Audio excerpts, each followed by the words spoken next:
All right, good morning again, everyone.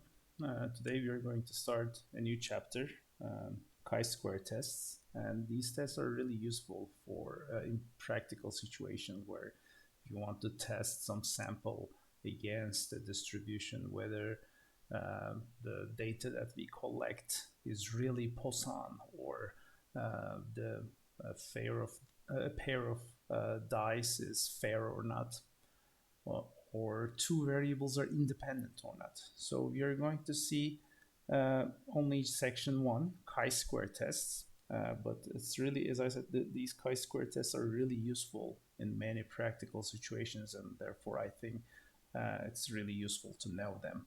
And you will be using such things if in your algorithms results running times, for example, whether this is independent of that. So they're really useful. And in just one section, we'll see three types of chi-square tests. Uh, the first one, we are going to test a sample against a specific distribution with given parameters. And then we're going to, this is the first one. And then we're going to test a sample against a family of distributions in which we don't, for example, this is saying like the first type is saying that like, is this Poisson with lambda is equal to 5? So we have collected the sample and we will be asking, is this sample Poisson with lambda is equal to 5? Does your So we are going to answer this question with some kind of an hypothesis. We are looking for evidence against this null. Our null hypothesis will be that the sample is coming from Poisson with lambda is equal to 5. But if the sample has significant evidence that is not coming from that distribution, that will be our alternative hypothesis. Our alternative hypothesis will be no, the sample is not Poisson lambda. If there is significant evidence that it is not Poisson with lambda 5, this is our chi-square statistic. We are going to compute a statistic, which is a really nice technique by dividing our sample into regions and our Poisson distribution into regions bins, and finding the difference between the observed thing in the sample with respect to what's expected if null distribution was true. And this chi-square statistic is going to tell us whether the sample is significantly different from what we are looking for. If it is significantly different, then we may say that no, there's significant evidence that the sample is not coming from Poisson with lambda is equal to 5. So the first type is the distribution is fixed. And then the second type, you're going to be asking a similar question, but this time lambda will not be given to us. We will just saying, is this sample from a Poisson distribution? And the only difference here will be we are going to be estimating lambda from the sample, since lambda is not given to us. But what is the most likely lambda that could be if this was Poisson distribution? If it's not given to us, we will estimate it from the sample. This is just the difference will be from the first test. The difference will be we will be decreasing our degree of freedom by the number of distribution parameters that we estimate. For example, if you're testing against a normal distribution, you may be estimating both when you're asking, for example, is this normal distribution with mu is equal to this and sigma is equal to that? There are two parameters of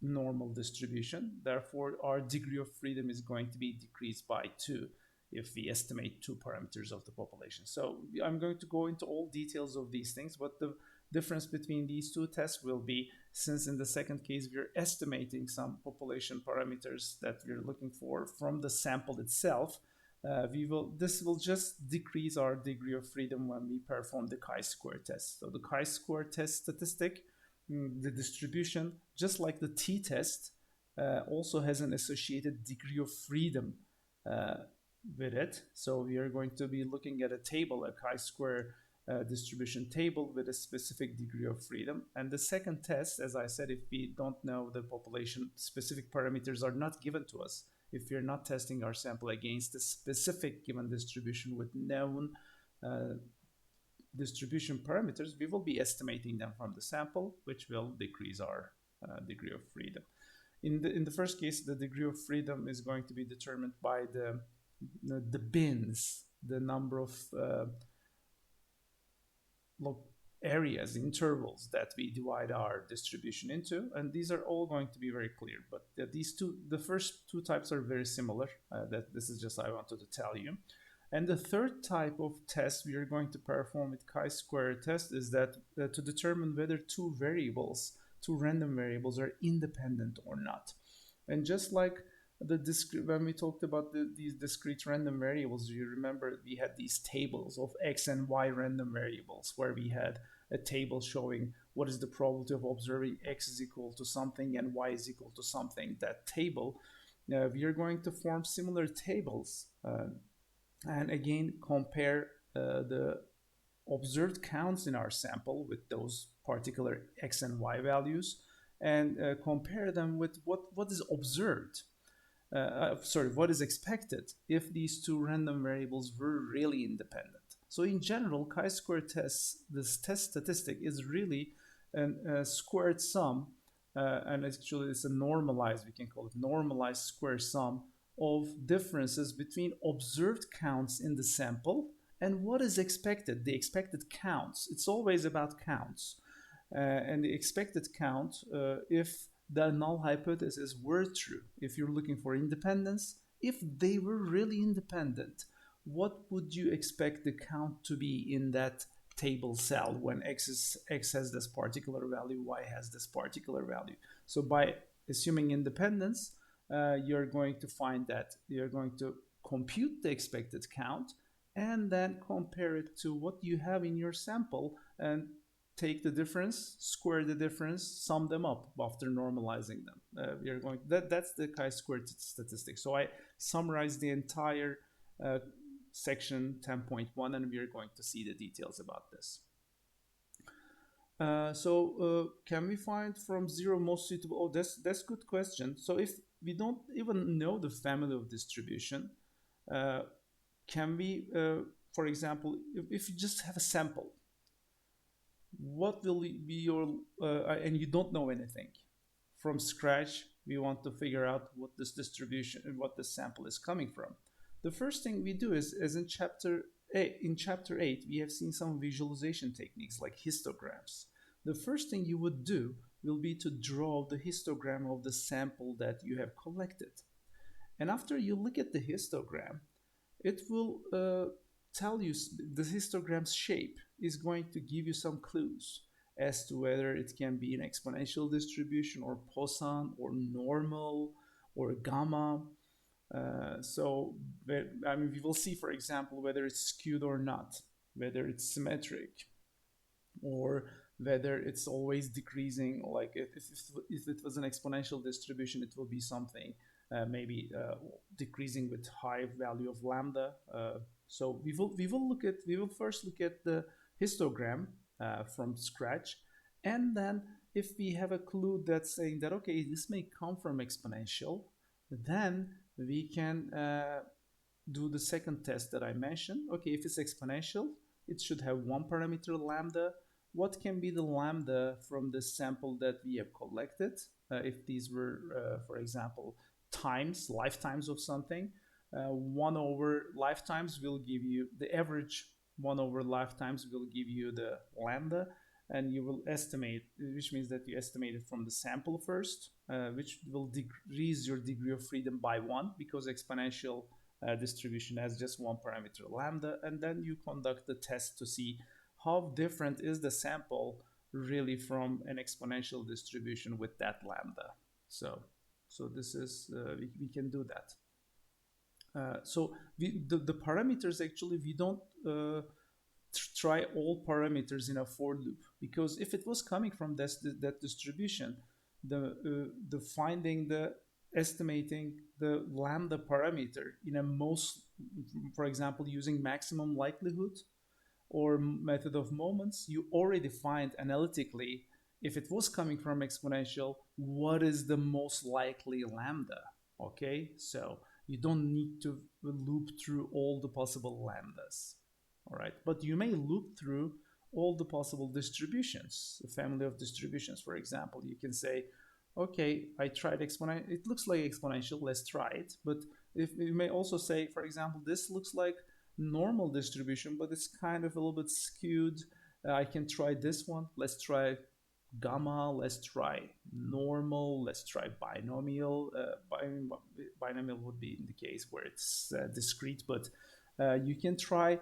You can loop over the family of distribution if you want, but if you are testing against a family of distributions like normal, you're not looping over all the possible parameters. In that case, when you want to test against normal or against exponential, you estimate the best parameter by the maximum likelihood estimator or the method of moments estimator that we have seen in chapter 9, at the beginning of chapter 9. Okay, because that would give you the others. I mean, if the most likely parameter fails the test, chi-square test, it's guaranteed that the others are going to fail the test too. Okay, so maximum likelihood gives you the best possible parameter of that distribution analytically. So we will be using that. So let's go ahead and start. And as I said, the examples are also very nice. The tests that we are going to see are very easy to compute. The chi-square statistic is just, as I said, take the difference between observed and expected, square them, normalize them with respect to the expected, and sum them up. That's the formula. But yeah, we are going to see the details now. The the chi-square distribution was actually introduced in the book in section 951, which we skipped. So we only covered till the end of 9.4. So we haven't been introduced with chi-square distribution. So if you want to see how the shape looks like, you may go ahead and take a look at this section. Yeah, we are not responsible from the corresponding subsection in 9.5. So 9.5 is not included. But so these are some chi-square distribution values. As you can see, it's skewed. It's always positive. The chi-square values, one thing you can learn from here, the critical values of chi-square here, it says, yeah, these are different chi-square distributions. Chi-square densities with degree of freedom. So this V is the degree of freedom.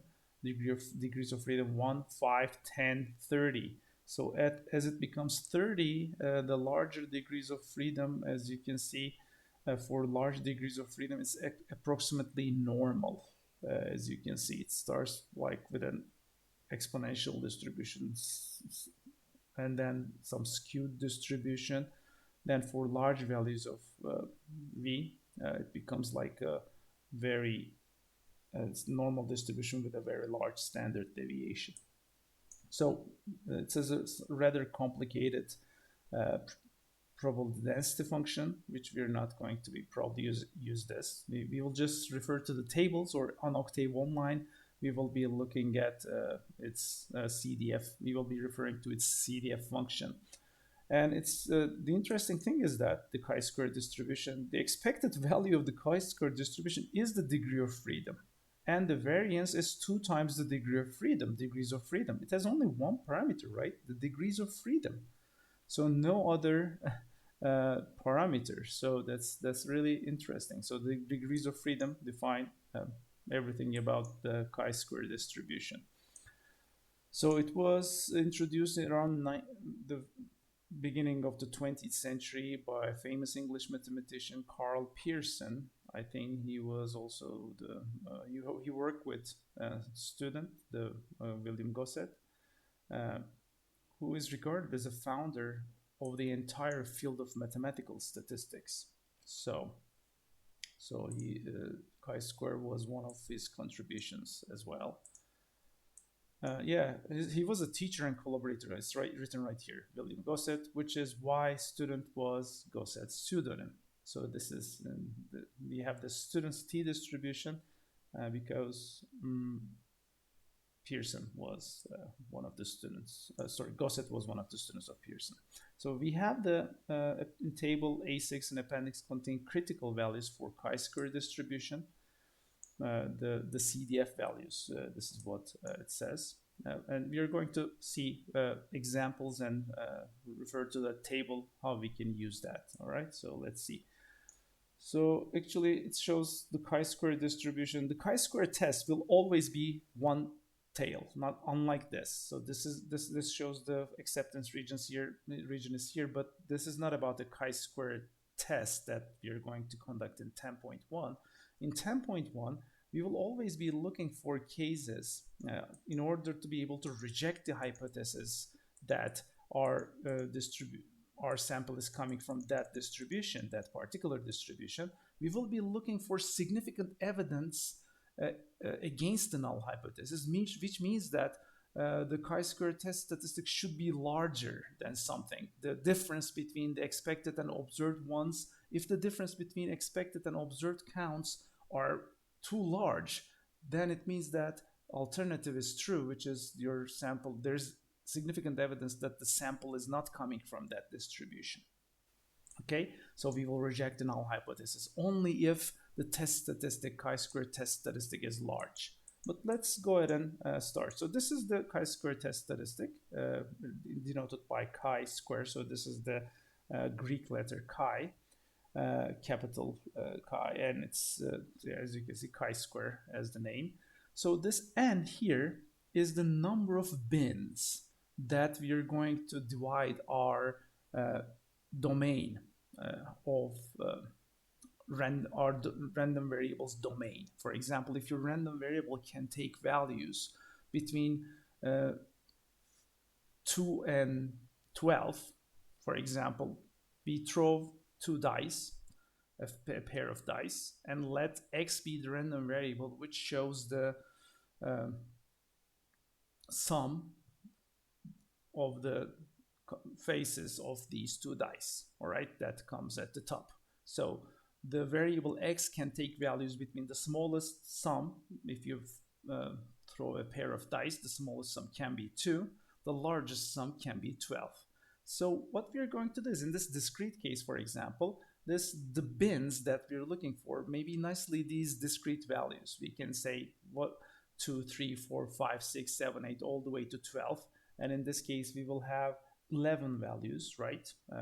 If you just take each value of the sum from 2 to 12, there are 11 different values. So n here in that case will be 11. And what you do is you throw the dice, for example, 1,000 times. And how many of them, for example, comes 2? And how many would you expect to be 2? If you throw the dice 1,000 times, what is the expected count if the dice was fair? The probability to get the sum of 2 is 1 over 36, right? I mean, the only way you get a sum 2 will be when both dice come 1, and since it's assuming they're independent dice. But if you want to just figure out whether they're fair or not, is this a fair dice or not, the expected count we would have if we throw the dice 1,000 times, it would be 1,000 times, just like the binomial distribution, 1,000 times the success rate, which is the probability to observe the sum 2, which would be 1 over 36. So 1 times 1 over 36 is 1,000 times. 1 over 36 will be your expected count. The observed count is the one that you have in your sample, okay? When you throw that 1,000 times, you count how many of them come up as the sum comes to, okay? So you take the difference. These counts may be here non-integer values. The expected count, for example, 1,000 times, 1 over 36, it may be or may not be integer. But whatever it is, when you take the square of it, it becomes a positive value. Okay, the observed count may be smaller than the expected count or larger, we don't know. But we take its square, so it becomes the square difference, which is always a positive number. And we normalize this square difference with the expected count. So this normalization is taking care of like units, not units, but if, for example, a certain region is large and the expected count in that region is uh, twice as the expected count in another region. So that's the case. For example, the expected count in uh, observing a sum 6 is the expected count is larger, right? Just because it's large and this is large, the difference then may be large. We don't want to give more weight to that region of probability uh, getting the sum 6. Okay, then we therefore it's normalized by the expected count in that region. So this denominator is like a normalization factor which treats all the differences in these regions equally. So these normalized sums, and if you look at the unit, its unit will be the same as your random variable. We first take the square, so the difference of these things will be the same unit as your random variable. You take the square, it becomes the squared of your squared unit of your random variable. If you divide it again by your random variable's unit, the unit of the summation will be whatever the unit your random variable is, and this shows the difference, like the average difference in the same units of your random variable between observed and expected counts. And this is our chi-square statistic. There are some rules that we need to establish here. First, if the expected counts in a certain bin, so there are n bins, and we conduct a test statistic for the first case where we have a specific distribution, the degrees of freedom is n minus 1. Okay, so n minus 1, this capital N minus 1 will be our degree of freedom. And how many bins? For example, we could have conducted the same chi-square statistic by, for example, combining certain probabilities together. For example, the sum 2 and 3 would be combined together as a same into the same bin, and then we would count how many of those pair of dice have sum 2 or 3. Okay, then what is the expected value to get 2 or 3 as the sum? So they could be combined and the number of bins could be reduced. But the general rule of thumb is that you have to have at least 5 to 8 bins in order to have a good partitioning of your domain into regions. It's like this is your histogram bins. You have to really divide the entire region into certain portions, and we have to have at least 5 to 8 at least here in the number of bins should be at least 5 to 8. Okay, I mean 5 is okay. There's another 5. There's another threshold we expect 5 to be, which is this expected counts. If after you compute the expected counts, if the expected count in a certain bin is less than 5, the chi-square test is not very reliable. Therefore, if that's the case, the way to solve that, to increase the expected counts in a bin, is to increase the bin size by merging some of those nearby bins into a single bin. So the expected counts have to be at least 5.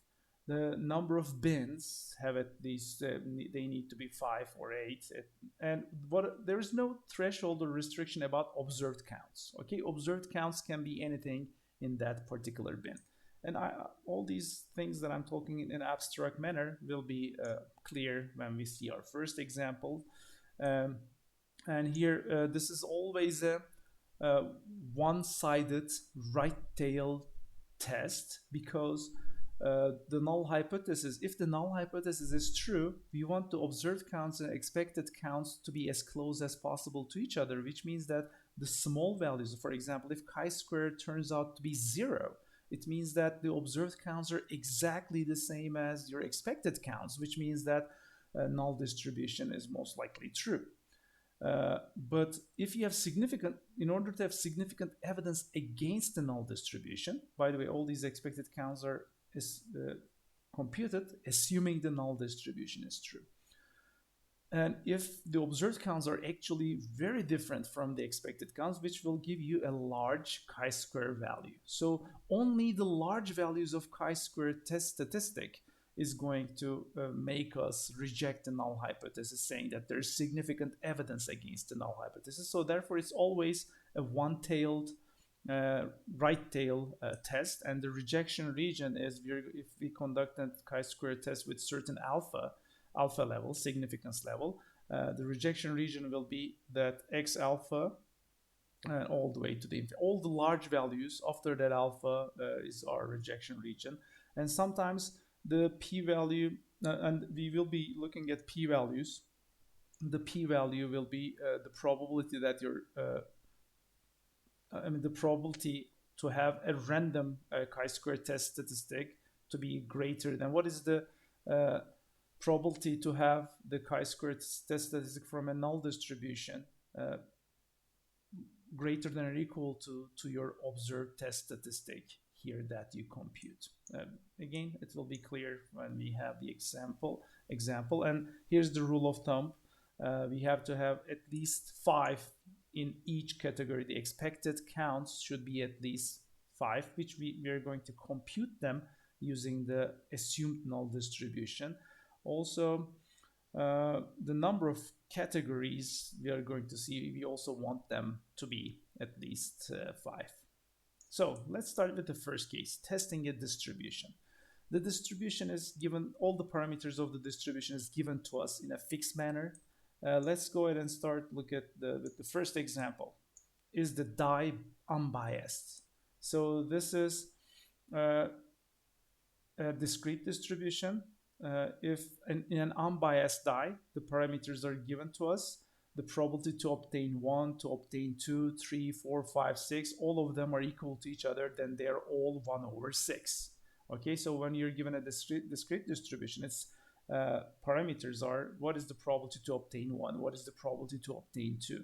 So that's our parameter. So let's read the question text. Suppose that after losing a large amount of money, an unlucky gambler questions whether the game was fair and the die was really unbiased.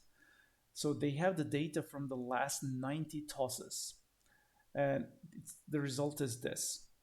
So out of these 90, as you can see, the gambler may think it's unbiased because 20 came a lot. Maybe he was, for example, 2 came only 15 times, 3 came only 12 times, and the number 1 came 20 times.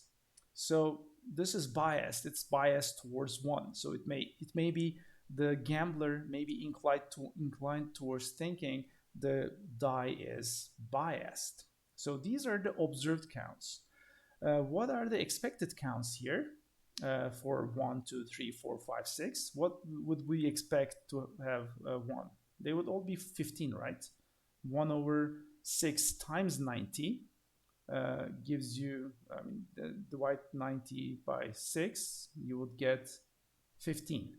So if they were all 15, I don't think the gambler will think it's unbiased. But let's see whether this difference. Now we're going to be looking at whether this difference is significant enough with some alpha level to show you that, or we will directly look at the p-value to see whether we have significant evidence that the die is unbiased. We first, in order to compute the expected counts, we first assume, so this is our hypothesis test. We assume that the distribution is this discrete distribution that in the question. So it's equal. So we have an assumed distribution that the die is unbiased. This is the alternative.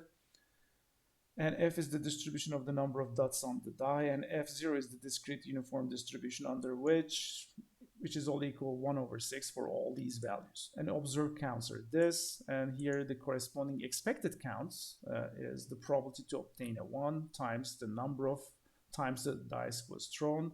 It was 15, and all of them are more than 5. So this is the place where we test our threshold. Okay, all expected counts are more than 5, and we're good to go. We can use these binnings, and we compute the chi-square statistics with this.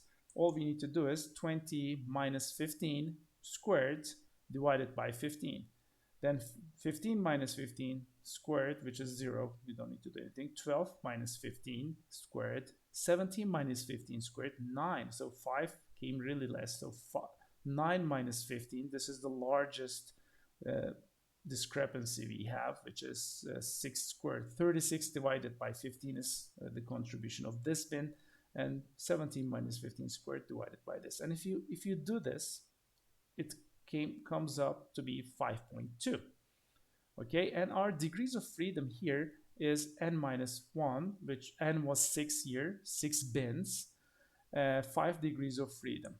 And when we look at the, if you look at the table with 5 degrees of freedom and where this 5.2 is, let's go there. So right now I'm on page 332.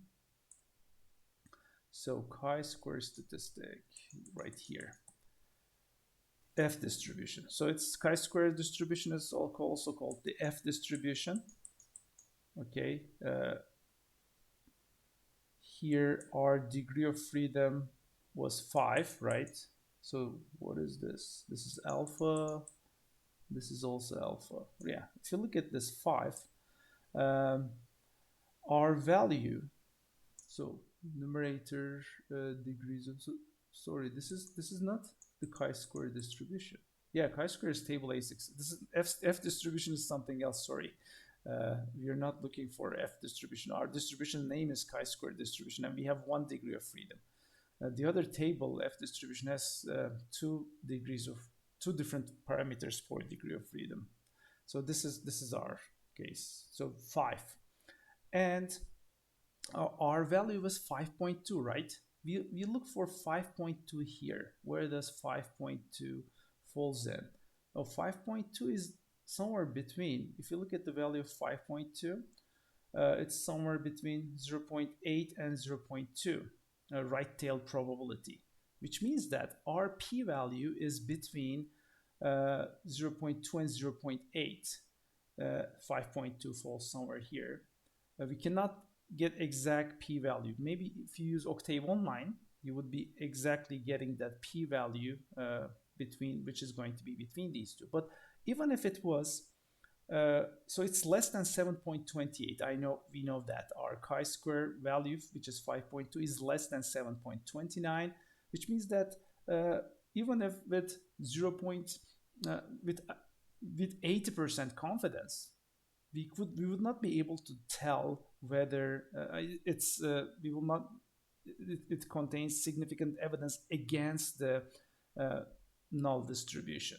So the p-value is between 0.2 and 0.8. So the difference is not significant. This is what it's telling us. It will be significant. For example, if you get the difference, for example, instead of the chi-square, if your chi-square test statistic turned out to be greater than 15.1 in this case, then you say that I'm 99% confident, or with alpha 0.01, this dice is, with that significance level, this die is unfair. Okay, only if the difference between that. So it's between 0.2 and 0.8. No, it may be insignificant. For example, all the values to the left-hand side here would be insignificant. Significance, I think, will only be occurring when we have the significance level. For example, I think even 0.1 is not considered significant. It will be significant, I think, when we have alpha level 0.05 is some popular alpha value that is used. So I think 11.1 would be our threshold, because it will be said that I am 95% confident that this is not fair.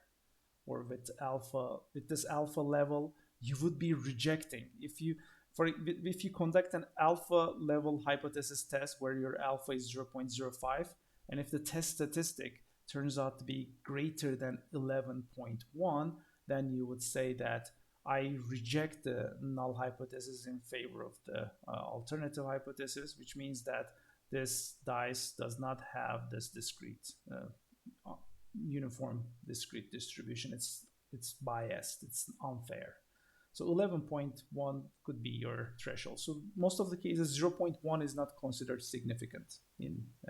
So this may be your insignificant one.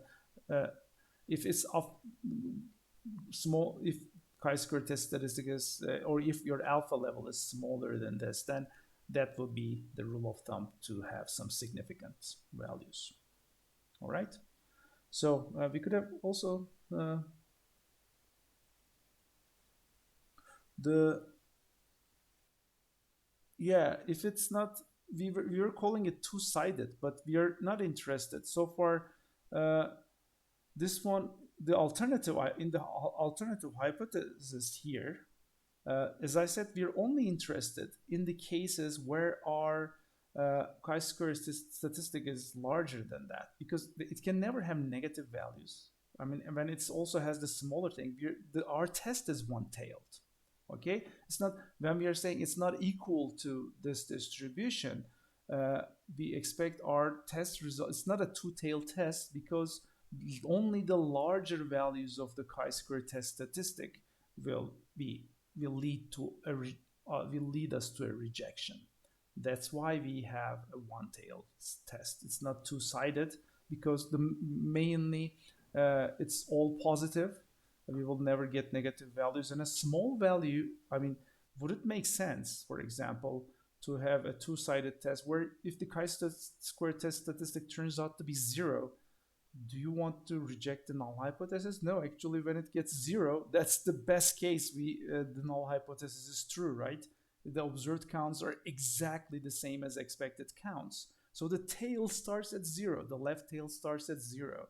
And when you get a chi-square test that is to zero, that two-sided test will not be, I mean, correct. So therefore, we are looking for large values of chi in order to have our sample to be significantly different from the expected distribution, because the test of the nature that the test statistic is constructed, large values of that test is going to lead us to say that we have significant evidence that is not equal to this distribution. That's why we have those. So the semantics of it leads us to the case where we have significant evidence against the null distribution.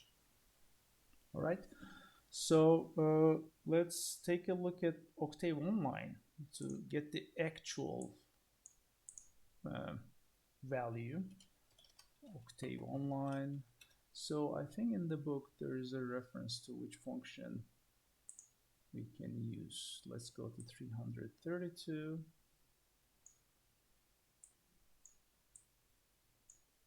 Yeah, somewhere here.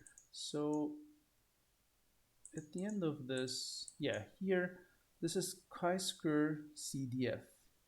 Okay, and this is our statistic, and this is the degree of freedom.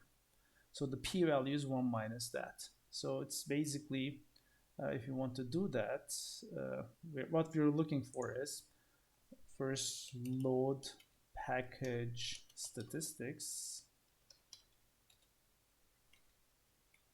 Was it package?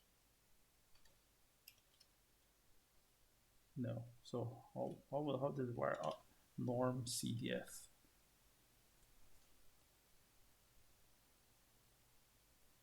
Yep, package load. Package load statistics. All right. So 1 minus chi-square CDF 5.2, and the degree of freedom was 5, right? This is the p-value that we're looking for, and the answer is 0.39. So it was between 0.8 and 0.2, and the actual value is 0.39. So this is a really large p-value. If we get p-values less than 0.05, then we would have significant evidence against the null distribution. All right, so we can use this to compute the p-values directly instead of looking at the table at the back. Let's look at another example in which we are going to this time, for example, test it against a distribution that we don't know the parameter. So testing a family of distribution. So this concludes the first part where we know the distribution. Now, when we test against the family of distribution where we don't know the parameter, as you can see, the null hypothesis is some inequality, but yeah, it's always the chi-square tests are always one-tailed and right-tailed tests. Now, the only additional thing that we're going to do is we're going to first find the maximum likelihood estimator of the parameter that we're looking for, and we are going to consider the distribution where this our null hypothesis is that it's this specific distribution with this estimated parameter. And then the rest is the same. And another thing that it does is if depending on how many parameters of the distribution you're estimating, if it's lambda, for example, you're estimating for Poisson or exponential, it's just one parameter. So your degrees of freedom decreases by one because that also the sample parameter was estimated. Okay, so let's look at this example, the transmission errors. So this is a nice example, and there's also, yeah, this also is a good example that our domain is actually infinite. If you remember the Poisson family of distribution, it starts with 0 and goes all the way to infinity. So the number of errors in a fixed amount of time. So let's see what we have here. Let's read the question text. The number of transmission errors in communication channels is typically modeled by a Poisson distribution. So the first sentence tells us that when you're starting from scratch, you may have also, I told you that you may take a look at the histogram of the distribution to get some ideas, but you may also have some historical facts or intuition as to how which kind of a distribution it will most likely fit in. So if you have transmission errors in communication channels, if they're typically modeled by a Poisson distribution in other studies, that may be your cue that says, okay, let's test this against the Poisson. So we now have a family of distribution at our hand. We are no longer starting from scratch. This intuition leads us to Poisson. But as I told you earlier, if we don't have this even we don't have this intuition or previous historical data about these kind of errors, what we would do is we would just plot them. The first thing you would do is visualize the transmission errors, their histograms, and from that histogram you may get an idea about whether it's Poisson, normal, or something else. So we're just going to be testing in this question whether it's really Poisson. So we have 170 randomly selected channels. The total number is 170. 44 channels recorded no transmission error during a 3-hour period. So these are all 3-hour period errors. No transmission, 44 of them. 52 channels recorded 1 error, 36 recorded 2 errors, 20 recorded 3 errors, and 12 recorded 4 errors, 5 recorded 5 errors, and 1 channel had 7 errors. There are no 6 errors, as you can see. There was 1 channel with 7 errors. So first of all, we need to try to estimate what lambda is. We are testing whether the unknown distribution belongs to Poisson or not. So for some lambda, our test is whether it's coming from Poisson with some lambda. And this alternative hypothesis will be it's not Poisson for that lambda. So we first need to have the estimator, maximum likelihood estimator. The maximum likelihood estimator is just like a weighted average. So 44 of them had 0. So we just multiply the values and take the average over all the 170 cases. So it's like a weighted average of the values with respect to their values. This was the maximum likelihood. So that's actually your X bar. You're just, this is just like saying you have 170 observations, right? 44 of them 0. So you add 44 zeros, and then you add 52 ones, 52 ones. 36 of them have 2 errors. 2, 2, 2, 2, 2, 2, 36, 2, 23. So basically, that's the average of what you observe. That was our maximum likely to observe estimator for lambda. And lambda turns out to be 1.55.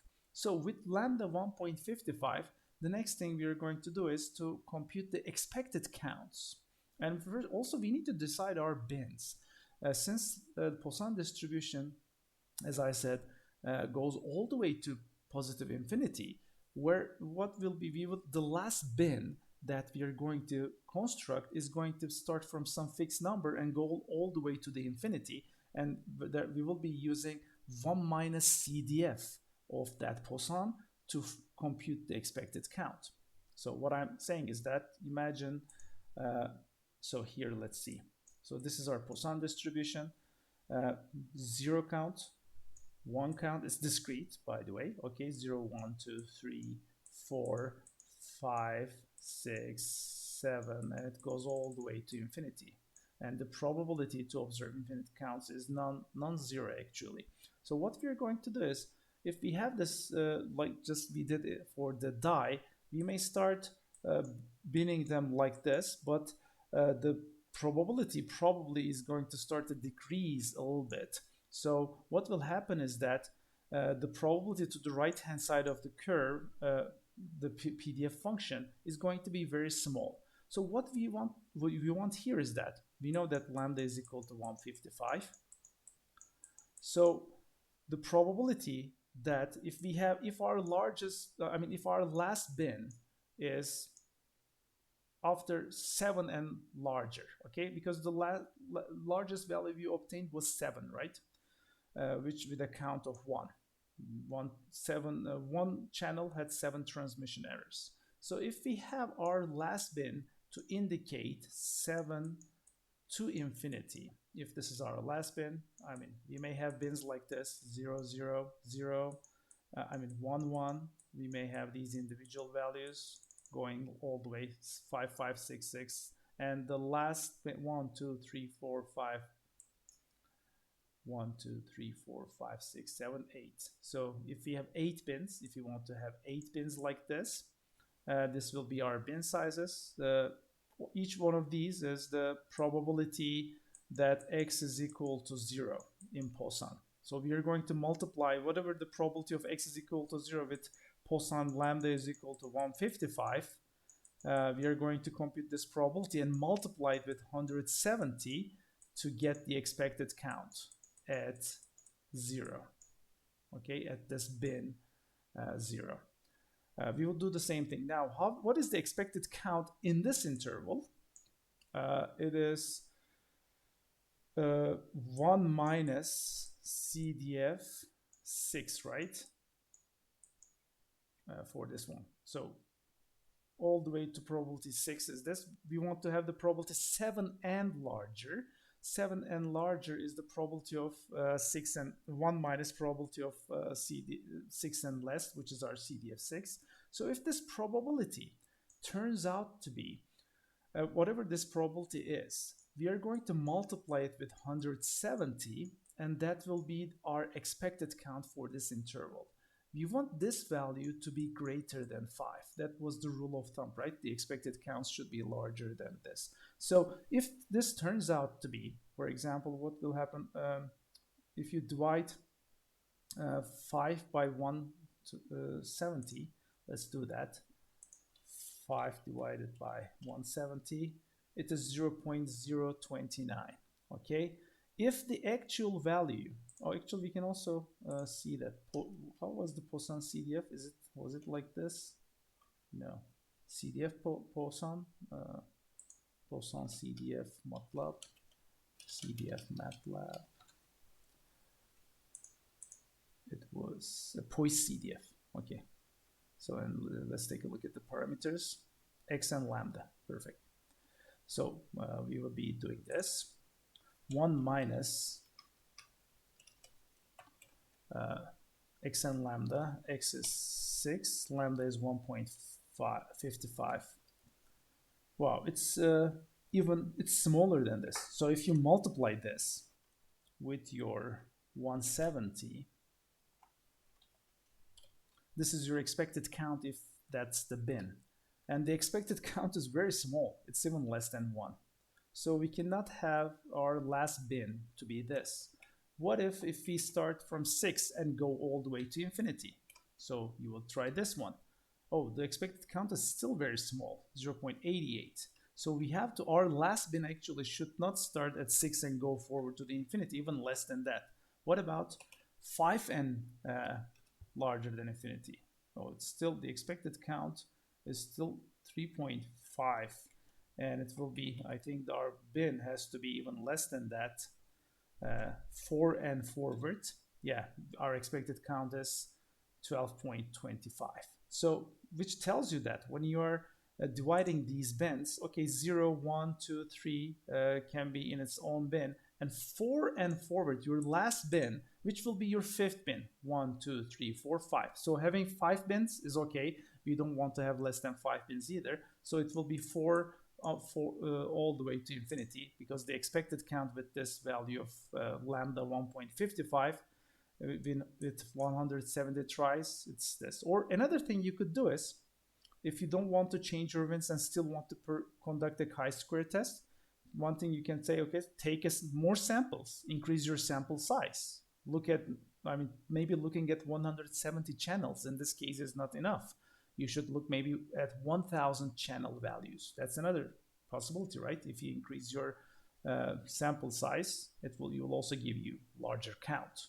That's another thing we can do. Now I'm going to quickly, we are already out of time. I will probably continue this, but here, this is exactly what is done. It first starts doing the bins 5 and 2 plus infinity, and it then finds out that the observed counts are this, but the expected counts is really low, okay? So the expected counts is less than this. So actually the expected count it found as 3.6. Did we also found 3.6? Yeah, 3.6, you see? So 3.6 is less than, since it's less than 5, it decided, the example decided, oh, let's merge the last two bins, and saying that the last bin now have the values all that contains values 4 and larger, and the expected count to have 4 and larger in 170 tries is 12.3, and this is also the same as we have found, okay, rounded to the first decimal. And that's it, basically. After deciding these bins, we have the observed counts, we have the expected counts. The observed ones were given in the question. The expected counts for using the Poisson PDF or CDF. 0, 1, 2, 3 are found by using Poisson PDF. This is using Poisson CDF. We compute the chi-square statistics. It turns out to be 6.2. And now here's the different part. Our degrees of freedom, since we have 5 bins, it's not, our degrees of freedom is not 4. It's actually 3, because we also estimated lambda. Since we estimated lambda, this decreases our degree of freedom by 1. Degree of freedom becomes 3. And the p-value of larger than 6.2 with this degree of freedom is between 0.1 and 0.2. Again, this is not considered significant. As I told you, that significance is probably often, if the p-value is less than 0.05. So we consider this is not significant. And here's the last thing. We conclude that there is no significant evidence against the Poisson distribution of the number of transmission errors, which means that they can be Poisson. Okay, so we were not able to, I mean, in this example, not able to reject it was not a bad thing. It means that you can have your first assumption, your null hypothesis is accepted this time. Okay. Oh, you're do you have the midterm today? Okay, sorry about that. So I will, yeah, that's the end of my lecture anyway today. I wish you good luck in the exam.